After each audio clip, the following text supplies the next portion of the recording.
Sheikh B Abdullah Molla school and college কর্তৃক আয়োজিত online ক্লাসে আমি রোকেয়া আক্তার সীমা নবম ও দশম শ্রেণী ব্যবসায় শিক্ষা সকল শিক্ষার্থীদের জানাচ্ছি আমার উষ্ণ অভিনন্দন ও শুভেচ্ছা। আশা করি করোনার এই লকডাউনে সবাই বাসায় আছো, ভালো আছো এবং সুস্থ আছো। কি সুস্থ আছো তো? আমিও তোমাদের দোয়ায় আল্লাহর রহমতে ভালো আছি। আজ আমি উপস্থিত হয়েছি তোমাদের মাঝে নবম ও দশম শ্রেণীর একটি সাবজেক্ট নিয়ে। বিষয়টি যদিও তোমরা খুব একটা গুরুত্ব দাও না, তবে ভালো রেজাল্টের জন্য প্রতিটি বিষয় সমান গুরুত্বপূর্ণ। কি বন্ধুরা, গেস করতে পারছো কোন বিষয় নিয়ে আজকে আমি উপস্থিত হয়েছি? হ্যাঁ, আজকে আমি তোমাদের মাঝে উপস্থিত হয়েছি নবম ও দশম শ্রেণী ব্যবসার উদ্যোগ বিষয়টি নিয়ে। আজ আমি পড়াবো ব্যবসা উদ্যোগের মোস্ট একটা ইম্পর্টেন্ট টপিকস, চতুর্থ অধ্যায় মালিকানার ভিত্তিতে ব্যবসা। প্রথম আমরা তাহলে জেনে নিই ব্যবসাটা কি। ব্যবসা হচ্ছে মুনাফা অর্জনের উদ্দেশ্যে কোনো অর্থনৈতিক কর্মকাণ্ডের সমষ্টি। সে যে কোনো অর্থনৈতিক কর্মকাণ্ড হতে পারে, সেটার মেন উদ্দেশ্য থাকবে মুনাফা অর্জন করা, কারণ ব্যবসায় মূলতই করা হয় মুনাফা অর্জনের জন্য। এবার আমরা চলে আসি মালিকানার ভিত্তিতে ব্যবসায়। 5 প্রকার মালিকানার ভিত্তিতে ব্যবসা হলো 5 প্রকার। এর মধ্যে হচ্ছে 1 মালিকানা ব্যবসায়, 2 অংশীদারি ব্যবসায়, 3 যৌথ মূলধনী ব্যবসায় বা কোম্পানি সংগঠন, 4 হচ্ছে সমবায় সমিতি, আর 5 হচ্ছে রাষ্ট্রীয় ব্যবসা। এবার আমরা আলোচনা করব 1 মালিকানা ব্যবসা। পরবর্তীতে আমরা ধাপে ধাপে পরবর্তী বিষয়গুলো নিয়ে আলোচনা করব, তবে আজকে আমরা এই মুহূর্তে আলোচনা আমি করব 1 মালিকানা ব্যবসা। প্রথমে আমরা এক কথা জেনে নিই 1 মালিকানা ব্যবসা। যে ব্যবসায় একজন মাত্র মালিক থাকে তাকেই কি বলা হয়? 1 মালিকানা ব্যবসা। ইজিলি এটা আমরা বুঝতে পারছি। তবে আরেকটু ডিটেলসে যদি আমি যাই, তাহলে 1 মালিকানা ব্যবসা বলতে আমরা বুঝি কেবলমাত্র একজন ব্যক্তি দ্বারা গঠিত, পরিচালিত, নিয়ন্ত্রিত ব্যবসায় যেখানে সেই ব্যক্তি একাই মূলধন বিনিয়োগ করবে ও দায় গ্রহণ করে তাকে বলা হয়ে থাকে 1 মালিকানা ব্যবসা। কি ছাত্রছাত্রী বন্ধুরা, বুঝতে পেরেছো? খুব সহজ একটা সংজ্ঞা। মেনলি এখানে কি বলা হচ্ছে, মালিক একজনই থাকবে, তিনি একাই মূলধন ব্যয় করবেন এবং দায়টা তার একাই থাকবে এবং সে পরিচালনাটা একজনই করবে। তাহলে সেটাই হচ্ছে কি 1 মালিকানা ব্যবসা। এবার আমরা চলে যাব 1 মালিকানা ব্যবসায় বৈশিষ্ট্যের মধ্যে। তাহলে বৈশিষ্ট্যগুলো কি কি আমরা আগে একটু জেনে নিই। প্রথম হচ্ছে 1 নাম্বার একক মালিকানা, 2 নাম্বার হচ্ছে একক ঝুঁকি, 3 নাম্বার হচ্ছে অসীম দায়, 4 নাম্বার সহজ গঠন, 5 নাম্বার ক্ষুদ্রায়তন এবং 6 আছে একক লাভ লোকসান বন্টন। আমরা ধাপে ধাপে এগুলো নিয়ে এখন আলোচনা করব। প্রথম হচ্ছে একক মালিকানা। তাহলে একক মালিকানাটা কি? যেহেতু একজন মাত্র মালিক থাকে, একজন মাত্র ব্যক্তি ব্যবসাটা পরিচালনা করে, সব মালিকানা মূলধন সব তার নিজের। যেহেতু তিনি একাই ব্যবসাটা পরিচালনা করছেন, মালিক একজনই অবভিয়াসলি, তাহলে মালিকানা তার অধীনে। সেহেতু এখানে বলা হচ্ছে একক মালিকানা, কারণ তার একার উপরই সবকিছু। অংশীদারি ব্যবসায় যেমন 1 এর অধিক বা 2 বা ততোধিক ব্যক্তিবর্গ মিলে ব্যবসাটা করা হয়, তখন সেখানে মালিক বিভিন্ন জন হতে পারে, 2 এর অধিক হতে পারে, কিন্তু 1 মালিকানায় যেহেতু একজন মালিক, সেখানে মালিকানাটা একজনই থাকবে, যে মালিক তার। এবার আমরা চলে যাব একক ঝুঁকি। যেহেতু আমরা বারবার একই কথা বলছি, মালিক যেহেতু একজন, ব্যবসার লাভ ক্ষতি যা হবে বা লাভ যা হবে সব কিন্তু মালিক একাই সেটা বেয়ার করবে। যেহেতু একক ঝুঁকি বলতে আমরা এখানে বুঝতে পারছি ব্যবসায় যদি কোনো প্রকার ক্ষতি হয়ে যায়, কারণ লাভ লোকসান মিলেই একটা বিজনেস, যেখানে লাভ থাকবে তার পাশাপাশি কিন্তু লোকসানটাকেও আমাদের মেনে নিতে হবে, সেটাই হচ্ছে ব্যবসা। তাহলে যেহেতু মালিক একজন, লাভ হলেও তার, ঝুঁকি হলে বা ক্ষতি হলে ব্যবসায় কোনো প্রকার যে কোনো প্রকার ক্ষতি হবে, যে কোনো ক্ষতি হোক না কেন ঝুঁকিটা কিন্তু মালিকের একাই নিতে হবে, যার কারণে এখানে বলা হয়েছে একক ঝুঁকি। এবারে আমরা 3 নম্বরে চলে যাচ্ছি, অসীম দায়। যেহেতু আমরা আগেই বলেছি একক ঝুঁকি ছিল, মালিক একাই যেহেতু ব্যবসা পরিচালনা করবে সব ঝুঁকি কিন্তু তার একাই নিতে হবে। আর এখানে যেহেতু দায় অসীম দায় বলা হয়েছে, একের অধিক কোনো ব্যক্তিবর্গ নিয়ে যেহেতু ব্যবসাটা করা হচ্ছে না, সেহেতু ব্যবসায় যত প্রকার লস বা ক্ষতি হবে সেই সম্পূর্ণ দায়ভারটা কিন্তু মালিকের একাই বর্তায়। যার ফলে এখানে কিন্তু দায়টা কোনো ফিক্সড আকারে থাকবে না। যে ফিক্সড আকারে থাকবে না বলতে আমরা বোঝাচ্ছি যে দায় তো দেখা যাচ্ছে কোনো নির্দিষ্ট পরিমাণ অ্যামাউন্ট এখানে বলা থাকবে না, সেটা ইউজ পরিমাণ দায় হতে পারে, ক্ষতি হতে পারে।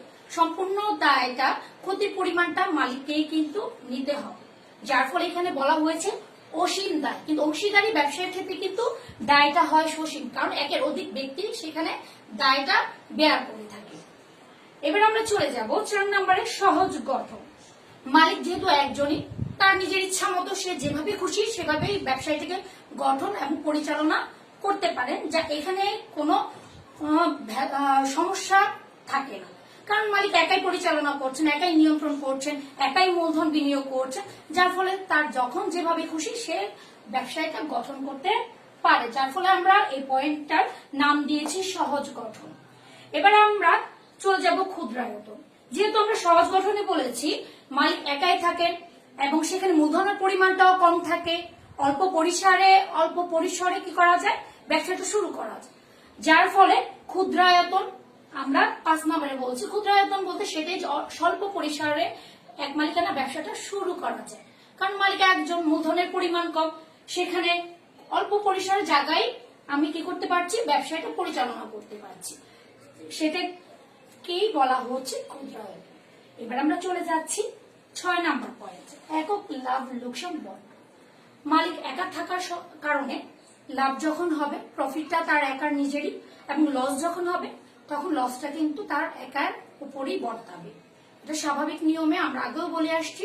অংশীদারি ব্যবসা যেমন একের অধিক থাকবে ব্যক্তিবর্গ, ব্যবসা পরিচালনার ক্ষেত্রে সেখানে যেমন লাভ বা লোকসান একের অধিক ব্যক্তিবর্গ বেয়ার করে থাকে, কিন্তু এখানে যেহেতু একজন মালিক থাকবে সেহেতু ওই একজন ব্যক্তিকে এই লাভ বা ক্ষতির পরিমাণ তার একাই কি করতে হবে, বহন করতে হবে।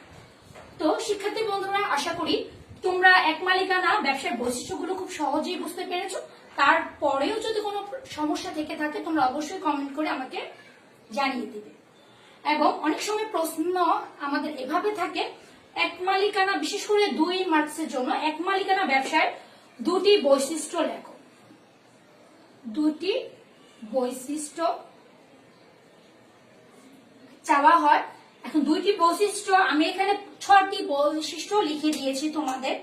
এখন 6টা বৈশিষ্ট্য যেহেতু লিখে দিয়েছি সেহেতু তোমরা 6টার মধ্যে যে কোনো 2টা তোমাদের পছন্দ মতো যে কোনো 2টি বৈশিষ্ট্য তোমরা কি করতে পারবে, পয়েন্ট লিখে এটার ডিটেলসটা অবশ্যই লিখতে হবে। ডিটেলসটা আমি তো তোমাদের জানিয়ে দিলাম কিভাবে কি হবে, সেই অনুযায়ী পয়েন্ট দুটো লিখে তোমরা ব্যাখ্যাটা লিখে দিবা, অবশ্যই 2 মার্ক পেয়ে যাও। এবার চলে আসো বন্ধুরা, আমরা চলে যাই এক মালিকানা ব্যবসার সুবিধা। এক মালিকানা ব্যবসার সুবিধাগুলো আগে দেখি। প্রথমে আছে আমার সহজ গঠন, তারপর আছে ক্ষুদ্রায়তন, 3 নম্বরে আছে আইনগত ঝামেলাহীন, 4 আছে আমার নমনীয়তা, 5 আছে একক সিদ্ধান্ত। এক মালিকানা ব্যবসার সুবিধাগুলোর মধ্যে প্রথম আছে গঠন সহজ, যেটা আমরা বৈশিষ্ট্য পেয়ে এসেছি। বৈশিষ্ট্যের সাথে সুবিধার অনেকটাই মিল আছে, তোমরা একটু খেয়াল করে দেখো। গঠন সহজ আর সহজ গঠন একই জিনিস। যেহেতু আমরা আগেও বলেছি মালিক একা থাকে, একজন ব্যক্তি দ্বারা পরিচালিত, সেহেতু সে ইচ্ছে করলেই যে কোনো মুহূর্তে ব্যবসায়টা পরিচালনা এবং সহজেই গঠন করে নিতে পারে। এখানে কোনো সমস্যাই তৈরি হয় না মূলত। এবার আমরা চলে যাব ক্ষুদ্রায়তন। ক্ষুদ্রায়তন নিয়ে আমরা একটু আগে আলোচনা করলাম। যেহেতু মালিক এখানে মূলধনটা কম দিয়ে থাকে, কম মূলধন নিয়ে ব্যবসাটা আরম্ভ করে থাকে, সেহেতু মূলধন কম থাকার কারণে আমার ব্যবসার পরিসরটাও কিন্তু খুব অল্প হয়ে থাকে। আমি চাইলেও মূলধনটাকে আর বৃদ্ধি না করে ওই স্বল্প মূলধন নিয়ে স্বল্প পরিসরে ব্যবসাটা শুরু করতে পারি, যার ফলে এটাকে বলা হয়েছে ক্ষুদ্রায়তন। তারপর আমরা চলে যাব 3 আইনগত ঝামেলাহীন। আইনগত ঝামেলাহীন বলা হয়েছে একটা কারণে, এক মালিকানা ব্যবসায় কোনো আইনগত ঝামেলা নিয়ে কোনো নিবন্ধন করতে হয় না। কোনো দলিলপত্র সংগ্রহ করতে হয় না, যেটা অংশীদারি ব্যবসায়ের ক্ষেত্রে একের অধিক ব্যক্তিবর্গ থাকার কারণে আইনগত বিভিন্ন ঝামেলা করতে হয় তাদের। কিন্তু এক মালিকানা যেহেতু একজন মালিক, তার সবকিছুই নিজের, যার ফলে এখানে কোনো দলিলপত্র নিবন্ধন এগুলো দরকার পড়ে না। তবে পৌরসভা বা এলাকার মধ্যে যদি হয়ে থাকে তাহলে এখানে শুধু একটা জিনিসই সংগ্রহ করতে হবে, সেটা হচ্ছে ট্রেড লাইসেন্স। ট্রেড লাইসেন্স যেটা আমাদের মোটামুটি পৌরসভা এলাকার মধ্যে হলে আমার এই ট্রেড লাইসেন্সটা কি করতে হবে বন্ধুরা, সংগ্রহ করতে হবে ব্যবসায় সুবিধার্থে। তবে আইনগত ঝামেলা মোটামুটি এটার মধ্যে নাই বললেই চলে। এবার আমরা চলে আসবো নমনীয়তা। এখানে নমনীয়তা অনেক বেশি থাকে মালিকের, কারণ মালিক একাই যেহেতু থাকে, যে কোনো মুহূর্তে সে ব্যবসাটা পরিবর্তন করে নিতে পারেন, চেঞ্জ করতে পারেন, এবং যে কোনো ডিসিশন বা ডিসাইড সে যে কোনো মুহূর্তে নিয়ে নিতে পারেন, যার ফলে এখানে বলা হয়েছে নমনীয়তা। এবার আমরা চলে আসবো একক সিদ্ধান্ত। মালিক যেহেতু একাই থাকে, সকল প্রকার সিদ্ধান্ত তার একাই নিতে হয়। যখন যেই ধরনের কাজ করবেন, যা করবেন, সব সিদ্ধান্ত কিন্তু মালিককে একাই বেয়ার করতে হবে, সেটা আমরা খুব সহজেই বুঝে নিতে পারছি। কি শিক্ষার্থী বন্ধুরা, সুবিধাগুলো খুব সহজ না? আসলেই খুব সহজ। একটু মনোযোগ দিয়ে খেয়াল করলে তোমরা বুঝতে পারবে যে আসলে সুবিধাগুলো খুব সহজ। এবং এই সুবিধাগুলোর সাথে আরেকটা জিনিসের মিল আছে, সেটা একটু জেনে নাও তোমরা। অনেক সময় আমাদের প্রশ্ন এসে থাকে, এক মালিকানা ব্যবসায় প্রাচীনতম হওয়া সত্ত্বেও জনপ্রিয় কেন? এটার তোমরা ডিটেলসটা, যদি সুবিধাটা জানা থাকে তোমাদের, তাহলে তোমরা কিন্তু এই ডিটেলসটা অবভিয়াসলি লিখে দিতে পারবে। কেন? এখানে গঠন সহজ, ক্ষুদ্রায়তন, আইনগত ঝামেলাহীন, প্রত্যেকটা পয়েন্ট নিয়ে আমি তোমাদের সাথে সুন্দরভাবে আলোচনা করলাম। অবশ্যই তোমরা বুঝতে পেরেছো। এগুলো যদি তোমার জানা থাকে, তোমরা এক মালিকানা ব্যবসায় প্রাচীনতম হওয়া সত্ত্বেও কেন জনপ্রিয় বা জনপ্রিয় কেন, সেটা খুব সহজে লিখে দিতে পারবে। কি পারবে না? অবশ্যই পারবে। এবার আমরা চলে যাব এক মালিকানা ব্যবসার অসুবিধাগুলো নিয়ে। সুবিধার সাথে অসুবিধা, কারণ আমরা জানি ভালোর বিপরীতে হচ্ছে মন্দ, তাহলে সুবিধার বিপরীতে হচ্ছে অসুবিধা, যেটা সুবিধার সাথে অনেকাংশে মিলে যাচ্ছে। এখন আমরা প্রথম চলে আসি গঠন সহজ। গঠন সহজে অসুবিধাটি কি? এখানে অসুবিধা হচ্ছে মালিক যেহেতু একাই, অনেক সময় দেখা যাবে যে কোনো একটা কঠিন মুহূর্তে আমার একটা ডিসিশন নেওয়া প্রয়োজন, বা মালিকের একটা ডিসিশন নেওয়ার প্রয়োজন। সেই মুহূর্তে কিন্তু মালিক হতভম্ব হয়ে যাচ্ছে যে আসলে কোনটা আমার জন্য বেটার, এটা না আরেকটা। সেই মুহূর্তে কেউ যদি পরামর্শ দেওয়ার থাকতো তাকে, বা আরেকজন ব্যক্তির বর্গ থাকতো সাথে, বা 2-3 জন ব্যক্তি বর্গ থাকতো, তাহলে কিন্তু ডিসিশনটা নেওয়া তার জন্য খুব ইজি হয়ে যেত। কিন্তু যেহেতু তিনি একাই, আর কেউ নেই তাকে বাড়তি পরামর্শ দেওয়ার, সেহেতু অনেক ক্ষেত্রে তার গঠন করার ক্ষেত্রে দেখা যায় বিভিন্ন ধরনের সমস্যায় পড়তে হতে পারে। এটা হচ্ছে এক মালিকানা ব্যবসার একটা অসুবিধা। দ্বিতীয় হচ্ছে ক্ষুদ্রায়তন। যেহেতু আমরা আগেও বলেছি, এক মালিকানা ব্যবসায় মূলধনের পরিমাণটা কম নিয়ে বিজনেসটা করা হয় বলে মালিক চাইলেও কিন্তু ব্যবসাটাকে খুব বড় আকারে সাজাতে পারছেন। অনেক ক্ষেত্রে চাইলেও অল্প পরিসর জায়গা নিয়ে যেহেতু করা হয়, সেহেতু চাইলেও সে ব্যবসাটাকে বৃদ্ধি করতে অনেক ক্ষেত্রে বিভিন্ন জটিলতায় ভোগেন। এটাই হচ্ছে এক মালিকানা ব্যবসায় আরেকটা অসুবিধা। আরেকটা হচ্ছে, যেহেতু আইনগত ঝামেলা নেই এক মালিকানা ব্যবসায়, সেহেতু মালিক বিভিন্ন ক্ষেত্রে বিভিন্ন সমস্যায় কিন্তু বিভিন্ন সমস্যায় পড়তে পারে। কারণ ব্যবসায় মানেই প্রফিট অ্যান্ড লস থাকবে পাশাপাশি দুটো। অনেক সময় বিভিন্ন ধরনের ক্রেতাদের সাথে ঝামেলা হওয়ার কারণে কিন্তু, বা বিভিন্ন ধরনের ব্যক্তিগত ব্যবসায়ের ক্ষেত্রে কোনো ঝামেলা, ব্যক্তিগত এখানে আসবে না, কারণ ব্যক্তিগতের সাথে ব্যবসায়ের কোনো সম্পর্ক নেই। তার ব্যবসায়ের ক্ষেত্রে যদি কোনো ঝামেলা হয়, তাহলে তিনি চাইলেও আইনগত ঝামেলা নিতে আইনগত ঝামেলা বা আইনগত কোনো ব্যাপারে জড়াতে পারবেন না, কারণ তার ওই ধরনের কোনো দলিলপত্র বা নিবন্ধন থাকছে না ব্যবসায়। যার ফলে এই ধরনের ঝামেলায়ও তিনি পড়তে পারেন, বা এই ধরনের অসুবিধাও তার এক মালিকানা ব্যবসার ক্ষেত্রে হতে পারে। এরপর আসবো নমনীয়তা। যেহেতু মালিক একাই, এখানে নমনীয় মালিকের অনেক বেশি, সে যে কোনো মুহূর্তে ব্যবসাটা চেঞ্জ করতে পারে। তার মনে হতে পারে যে এখন ব্যবসাটা ভালো লাগছে না, আমি চেঞ্জ করে আরেকটা ব্যবসা করবো। কিন্তু এরকম অনেক ক্ষেত্রে দেখা যায় যে একটা বিজনেস বারবার ভালোভাবে লেগে থাকলে ব্যবসাটা একটা পরে সফলতা আসে এবং ভালো একটা পর্যায়ে নিয়ে যাওয়া যায়, কিন্তু এখানে সেটা করা যাচ্ছে না। এরপর আসলে একক সিদ্ধান্ত, যেহেতু এটা হচ্ছে এক মালিকানা ব্যবসার আরেকটা অসুবিধা, এখানে মালিক যেহেতু একাই, কেউ সিদ্ধান্ত দেওয়ার মতো আর দু একজন ব্যক্তি নেই, সেহেতু আমি আগেও বলেছি গঠন সহজের বেলা সেটাই বলেছি যে কোনো সিদ্ধান্ত কিন্তু মালিককে কি করতে হবে, একাই বেয়ার করতে হবে। সেক্ষেত্রে মালিক চাইলেও যেহেতু একের অধিক ব্যক্তির কোনো পরামর্শ গ্রহণ করতে পারছেন না, অনেক ক্ষেত্রে দেখা যায় তার একা ডিসিশনে অনেক বড় ধরনের কোনো ব্যবসায়িক ক্ষতি হয়ে যেতে পারে। তো এই হলো আমাদের এক মালিকানা ব্যবসার অসুবিধাগুলো। আশা করি বন্ধুরা বুঝতে পেরেছো। কি বুঝতে পেরেছো তো? আর যদি নাই পারো, যদি কোনো প্রকার সমস্যা বা অন্য ধরনের কোনো প্রবলেম থেকে থাকে, তোমরা অবশ্যই আমাকে কমেন্টস বক্সে জানিয়ে দিবা, ঠিক আছে? এবার আমরা চলে যাব এক মালিকানা ব্যবসার আরেকটি দিক, এক মালিকানা ব্যবসার উপযুক্ত ও লাভজনক ক্ষেত্রগুলো কি কি, যেটা আমাদের পরীক্ষায় ক্ষয়ে বিশেষ করে 2 মার্কসের কোশ্চেনে আসে। তাহলে এক মালিকানার ব্যবসার উপযুক্ত লাভজনক ক্ষেত্রগুলো বিভিন্ন ধরনের হতে পারে। সেটা তোমার বিউটি পার্লার হতে পারে, সেলুন হতে পারে, বিভিন্ন ধরনের চিপস কারখানা হতে পারে, চিপস তৈরির কারখানা হতে পারে যেটা হাতে অনেকে তৈরি করে থাকেন, বিভিন্ন ধরনের নার্সারি হতে পারে, বিভিন্ন ধরনের পচনশীল দ্রব্য যেগুলো ফলমূল শাকসবজি এগুলো এনে বিক্রি করেন অনেকে, এই ধরনের এগুলো হতে পারে। এনিহাউ যে কোনো ছোটখাটো বিজনেসই হতে পারে। তোমরা একটু বইয়ের পেজগুলোতে দেখে নিবা, অনেকগুলো দেওয়া আছে, তোমরা সেখান থেকে 10-12টা অনেকগুলো একসাথে মুখস্থ করে রাখলে তো আমার সমস্যা নেই, বা দোষেরও কিছু নেই। আমরা মুখস্থ করে পরীক্ষায় 8-10টা যাই লাগে না কেন, আমি অ্যান্সার করে দিব। শুধু নামগুলো, যেমন আমি বললাম সেলুন, বিউটি পার্লার, টেইলারিং, যে কোনো এরকম 8-10টা নাম তোমরা লিখে দিবা, 2 মার্কস পেয়ে যাবে খুব সহজে।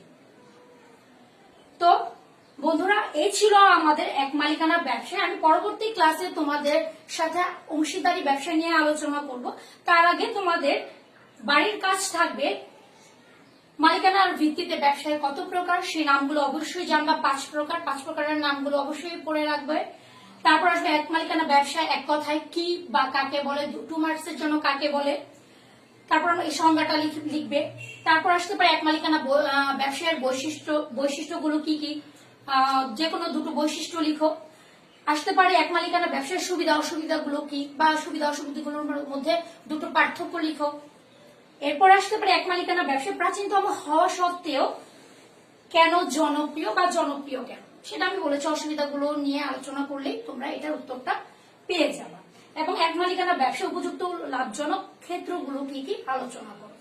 এগুলোই থাকবে তোমাদের আগামীকালের বাড়ির SW বা বাড়ির কাজ। আজ এই পর্যন্তই। এর পরিশেষে আমি আল্লাহ তাআলার কাছে শুকরিয়া আদায় করব, কারণ তিনি আমাদের সবাইকে সুস্থ রেখেছেন এবং অনলাইনে ক্লাস নেয়ার মতো তৌফিক দিয়েছেন। এবং ধন্যবাদ জ্ঞাপন করতে চাই আমাদের স্কুলের প্রধান তথা সিদ্দি আব্দুল মোল্লা স্কুল অ্যান্ড কলেজের প্রধান অধ্যক্ষ জনাব আবুল কাশেম স্যার, এবং সেই সাথে ধন্যবাদ জ্ঞাপন করতে চাই সহকারী প্রধান শিক্ষিকা জনাব শাহানা ম্যাডামকে, কারণ তাদের প্রয়াসেই আমাদের এই পথ চলা। তারা যদি আমাদের সাহায্য সহযোগিতা না করতো, আমরা এই মুহূর্তে অনলাইনে ক্লাস নিতে পারতাম না, এবং ছাত্র ছাত্রীরা কিন্তু ওইভাবে উপকৃত হতো না। আশা করি তোমরা সবাই অনলাইনের ক্লাসগুলো দেখবে, কারণ প্রত্যেকটা টিচারই খুব কষ্ট করে যত্ন নিয়ে তোমাদের জন্য এই ক্লাসগুলো করছেন, তাদের মূল্যায়নগুলো অবশ্যই তোমরা করবে। তো পরিশেষে সবাইকে আবারও ধন্যবাদ জানাচ্ছি। সবাই অবশ্যই বাসায় থাকবে, নিরাপদে থাকবে, সুস্থ থাকবে। আল্লাহ হাফেজ। আজ এই পর্যন্তই। আসসালামু আলাইকুম।